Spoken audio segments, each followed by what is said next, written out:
Այնինչ ձեզ չի սպանում, դարձնում է ձեզ ավելի ուժեղ։ Այս խոսքերը պատկանում են գերմանացի փիլիսոփա Ֆրիդրիխ Նիցշեին։ Ես ընդհանուր առմամբ Նիցշեի գաղափարակիցը չեմ, բայց պետք է խոստովանեմ, որ Նիցշեն այս հարցում ճիշտ էր։ Ողջույն ընկերներ, բարի գալուստ իմ YouTube-յան ալիք։ Մարդկության պատմության հազարավոր տարիների ընթացքում չի եղել մի սերունդ, որը չի անցել դժվարություններով, փորձություններով եւ աղետներով։ Յուրաքանչյուր մարդ իր կյանքի ընթացքում կանգնում է փորձությունների առաջ, կորուստներ, ցավ, մերժում, հիասթափություն եւ շատ այլ բաներ։ Դժվարությունները տարբեր են, բայց դրանք ունեն մի ընդհանուր գիծ՝ մեզ ձևավորելու ուժը։ Դրանք մեզ կարծես կանգնեցնում են հայլու առաջ, ստիպում են խորանալ մեր ներսը, վերաիմաստավորել մեր կյանքը, նպատակները, արժեքները։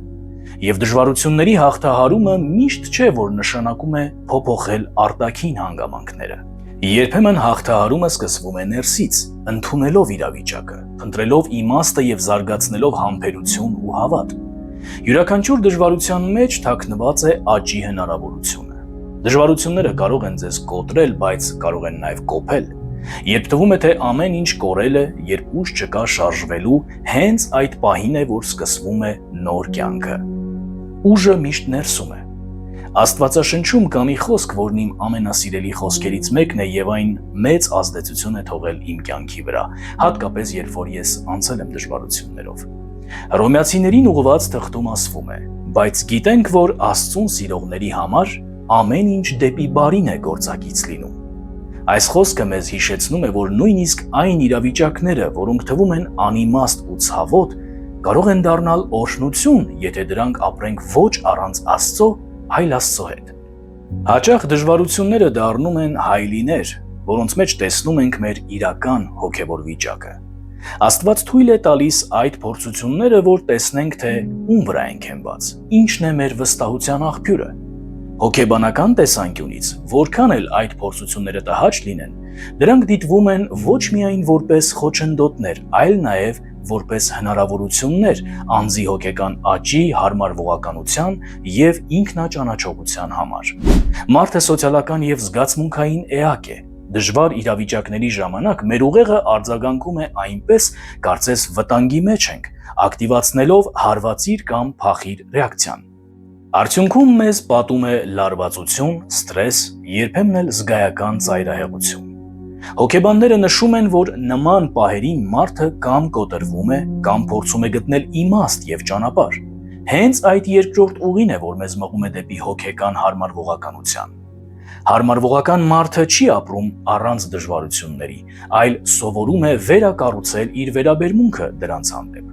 Դժվարությունները շատ հաճախ ստիպում են մեզ նայել դեպի ներս։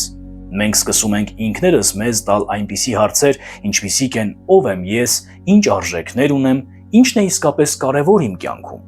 Այս հարցերը ձևավորում են մեր ինքնությունը։ Երբ մարդը դժվարության մեջ է, նրա սովորական ինքնությունը ճնշվում է եւ բացահայտվում է ավելի խորքային մակարդակ, ինչը հոգեբան Կարլ Յունգը անվանում էր ստվերային ես։ Այդ ստվերը վախեցնում է մեզ, բայց իրականում այնտեղ կարող ենք գտնել ուժ մեր անգիտակցական պաշարներից։ Օրինակ, երբ մարդը կորցնում է աշխատանքը, սկզբում դա ընկալվում է որպես կորուստ, բայց ժամանակի ընթացքում նա կարող է բացահայտել նոր ստեղծագործական կարողություններ, գաղափարներ կամ կյանքի այլ ուղղություններ, որոնց մասին նախկինում չէր մտածել։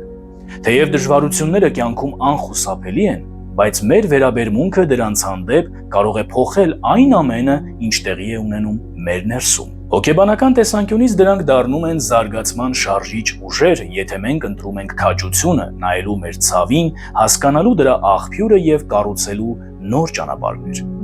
Դժվարությունները հոգեբանորեն հաղթահարելու նախապայմաններից մեկն է ընդունել սեփական զգացումները։ Շատերը փորձում են թաքցնել կամ ճնշել վախը, տխրությունը կամ հիասթափությունը, վախենալով թուլություն ցուցաբերել։ Բայց իրականում էմոցիոնալ ազնվությունն առաջին քայլն է առողջ վերականգնման համար։ Էմոցիոնալ ճկունությունն այն կարողությունն է, երբ մարդը կարողանում է անցնել ստրեսից դեպի լուծում, տառապանքից իմաստի փնտրտուք։ Հոգեբանները խորհուրդ են տալիս կիրառել հետևյալ մեթոդները։ Առաջին, փոխել մտածողության ձևը։ Սա ոչ թե իմ վերջն է, այլ նոր սկիզբ։ Երկրորդ, Գրել ձեր զգացումները, աղոթել կամ կիսվել վստահելի մարդու հետ։ Երրորդ, բավարար քնել, առողջ սնունդ, ֆիզիկական ակտիվություն։ Դրանք ուղղակիորեն նպաստում են ստրեսի կարգավորմանը։ Երբեմն դժվարությունը դա անցումն է հնից դեպի նորը։ Մարդկային զարգացումը հաճախ տեղի է ունենում ճգնաժամից հետո։ Ոչ պատահական է, որ հոգեբանության մեջ կան այնպիսի տերմիններ, ինչպիսիք են կենսական շրջադարձ, նոր ինքնություն, կյանքի երկրորդ փուլ։ Դժվարությունները հնարավորություն են տալիս վերանայել մեր նպատակը, դերը և կյանքից սպասումները։ Հոգեբան Վիկտոր Ֆրանկլը, ով վերապրել է համակենտրոնացման ճամբարներ, իր փորձով հասկացավ, որ մարդը կարող է դիմանալ գրեթե ամեն ինչի, եթե նրա կյանքը ունի իմաստ։ Նրա լեգենդար «Մարդը իմաստ փնտրելիս» գրքում Ֆրանկլն ասում է. «Այն մարդը, ով գիտի, թե ինչի համար է ապրում, կդիմանա ցանկացած ինչպեսի»։ Այս միտքը հոգեբանորեն հնչում է որպես հաղթահարման հիմնական բանաձև։ Երբ մարդը գտնում է իր ինչուն, նա սկսում է ավելի քիչ վախենալ իր ցավից։ Իր կյանքի ամենամութ պահերում ֆիզիկական ու հոգեկան անդունդների միջով անցնելիս Ֆրանկլը չընկճվեց։ Փոխարենը նա սկսեց ուսումնասիրել, թե ինչպես որոշ մարդիկ անգամ այդ սարսափելի պայմաններում կարողանում էին կյանքի իմաստը չկորցնել, մինչդեռ ուրիշները արագ հանձնվում էին հուսահատության։ Նրա ստեղծած հոգեթերապևտիկ ուղղությունը, լոգոթերապիան, հիմնված է հենց այս սկզբունքի վրա։ Մարդու հիմնական մղումը ոչ թե հաճույք ստանալն է, ինչպես կարծում էր Ֆրեյդը, ոչ էլ իշխանություն ձեռք բերելը, ինչպես ասում էր Ադլերը, այլ իմաստ գտնելը։ Ֆրանկլի հիմնական պնդումներից մեկն այն է, որ տառապանքն ինքնին ոչ մի արժեք չունի, եթե այն իմաստ չի ստանում։ Բայց եթե մարդը կարողանում է իր ցավին մի նոր իմաստ տալ, այն դառնում է վերափոխող ուժ։ Ֆրանկլն ասում էր. եթե մենք այլևս ի վիճակի չենք փոխել իրավիճակը, մենք կանգնած ենք մեկ հարցի առաջ՝ փոխել մեզ։ Ահա թե ինչու նա գտնում էր, որ անգամ մահվան եզրին գտնվող մարդը դեռ ազատություն ունի, որոշելու իր վերաբերմունքը իր տառապանքի հանդեպ։ Ֆրանկլը նշում է, որ մարդը կարող է գտնել կյանքի իմաստը 3 հիմնական ճանապարհով։ Առաջին՝ ստեղծագործություն կամ արարում։ Մարդը կարող է իմաստ գտնել իր աշխատանքի, ծառայության, որևէ նպատակի իրագործման միջոցով։ Օրինակ՝ գրել գիրք, օգնել մեկ ուրիշին, շինարարություն, ուսուցում եւ այլն։ Երկրորդ՝ փորձառություն կամ սեր։ Սա վերաբերում է կյանքի գեղեցկությանը կամ սիրո միջոցով իմաստ գտնելուն։ Որպես օրինակ, բնության դիտարկումը, երաժշտություն, արվեստ կամ պարզապես մեկին սիրել։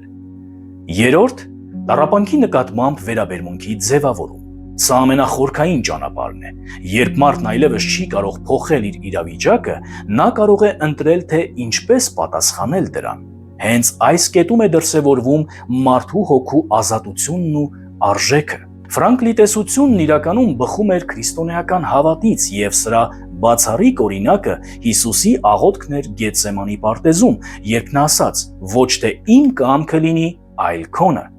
Սա իրականում նույն ներքին ազատության գործողությունն է, որի մասին խոսում էր Ֆրանկլը, երբ մարդը ընդունում է ցավը, բայց ընտրում է իր վերաբերմունքը այդ ցավի նկատմամբ։ Հնարավոր է այն ամենով, ինչով դուք այսօր անցնում եք, թվում է բոլորովին անտրամաբանական, կարծես թե դրանում ոչ մի իմաստ չկա։ Եվ ձեր ուղեղը ավտոմատ սկսում է փնտրել ինչ-որ բացատրություն, որը կդառնա որպես փոփանք ձեզ համար։ Բայց խնդիրը կայանում է նրանում, որ դուք չեք կարող գտնել որևէ իմաստ հիմա, երբ անցնում եք այդ դժվարությունով։ Երբ դուք հակառակվում եք դժվարությանը եւ ձեր մտքում ստեղծվում են պաշտպանողական մեխանիզմներ, դրանք ոչ թե օգնում են ձեզ հաղթահարել, այլ ավելի են սրում տհաճության զգացողությունը։ Մտքերը սկսում են ռմբակոծել ձեր ուղեղը համապատասխան տհաճ էմոցիաներով։ Եվ այս ամենի մեջ միակ բանը, որ մնում է անել, պարզապես կանգ առեք։ Ձեզ պետք է կանգ առնել եւ դուրս գալ ցայտնոտից։ Լռության մեթոդն ի դեպ ոչ միայն հրաշալի հոգևոր ճշմարտություն է, այլև հոգեբանական փորձված մեթոդ, որը կիրառվել է տասնյակ տարիներ միլիոնավոր մարդկանց կողմից։ Հեռախոսների ձայները, սոցիալական ցանցերի անընդհատ ծանոթությունները, մշտական խոսակցությունները ստեղծում են միջավայր, որտեղ լռությունն իրապես հազվադեպ է դարձել։ Սակայն երբ առաջարկվում է պարզապես 30-ից 60 րոպե նստել լռության մեջ առանց շփման, էկրանների կամ երաժշտության, շատերի համար դա վերածվում է անհարմար, երբեմն նույնիսկ խիստ տհաճ փորձառության։ Ինչն է այդքան դժվար լռության մեջ։ Ինչու է մարդն անհանգստանում, երբ առերեսվում է լռությանը։ Այս հարցերի պատասխանը շատ ավելին է, քան պարզ ձանձրույթը։ Դա կապված է մեր հոգեբանական կառուցվածքի, վախերի եւ ինքնաճանաչման ընթացքի հետ։ Լռությունը հոգեբանական առումով ծառայում է որպես հայելի։ Երբ մարդը գտնվում է արտաքին խթաններից զերծ միջավայրում, ուղեղը այլևս չունենալով արտաքին ինֆորմացիա մշակելու անհրաժեշտություն, սկսում է կենտրոնանալ ներքին աշխարհի վրա։ Շատերը լռության մեջ առաջին անգամ տեսնում են իրենց իրական վիճակը չխորացված, չմշակված հուզական բեռով։ Եվ շատ հաճախ բացահայտվում է, որ չափազանցված են եղել։ Լռությունը տալիս է հոգեբանական մեծ օգուտներ։ Այն նվազեցնում է ստրեսը, խթանում է ուշադրության կենտրոնացումը, բացում է ճանապարհը նոր մտքի ու ստեղծագործության համար, աջակցում է էմոցիոնալ ինքնակարգավորմանը։ Լռությունը թեև մի տեսակ վախեցնող է շատերի համար, իրականում դա այն տարածքն է, որտեղ սկսվում է հոգեբանական վերականգնումը։ Այն թույլ է տալիս մեզ դուրս գալ մշտական ինֆորմացիոն ճնշումից եւ վերամիավորվել մեր իսկ ներքին էակի հետ։ Մարդը դժվարությամբ է նստում լռության մեջ, որովհետեւ լռությունը իրականում խոսում է, բայց այն խոսում է ոչ թե ձեր դեմ, այլ ձեր օգտին։ Կա եւս մեկ հոգեվոր ճշմարտություն. Աստված խոսում է լռության մեջ։ Վերցրեք ժամանակ, դադարեք վերլուծել կամ պայքարել իրավիճակների հետ։ Լռեք ու պարզապես սկսեք լսել։ 30 րոպե անց դուք կնկատեք, որ իրավիճակին կարծես թե սկսում եք նայել տարբեր տեսանկյուններից։ Ձեզ համար կբացահայտվեն բաներ, որոնք դուք մինչ այդ չէիք նկատել։ Եվ հնարավոր է, որ դուք գտնեք պատասխանը հենց լռության մեջ, որն էլ կօգնի ձեզ դուրս գալ ձեր դժվարություններից, բայց արդեն ավելի ուժեղ եւ հոգեվորապես ավելի հասուն։ Փորձեք այս մեթոդը, ունեցեք լռության ժամանակ ամեն օր եւ կարճ ժամանակ անց դա արմատապես կարող է փոխել ձեր կյանքը։ Շնորհակալություն, որ դիտեցիք այս հոլովակը։ Կիսվեք դրանով ձեր ընկերների հետ, հավանեք այս հոլովակը, քանի որ դա նպաստում է, որ այն ավելի տարածվի եւ հասանելի լինի ավելի շատ մարդկանց։ Հիշեք գրել մեկնաբանություններում ձեր կարծիքը, ձեր փորձառությունները, պատրաստ եմ հետևել նաև ձեր քննարկումներին այնտեղ։ Եթե դեռ չեք հասցրել բաժանորդագրվել ալիքին, ապա կարող եք հիմա բաժանորդագրվել եւ սեղմեք զանգակի կոճակը, որպեսզի առաջինը տեղեկանաք նոր հոլովակների մասին։ Առայժմ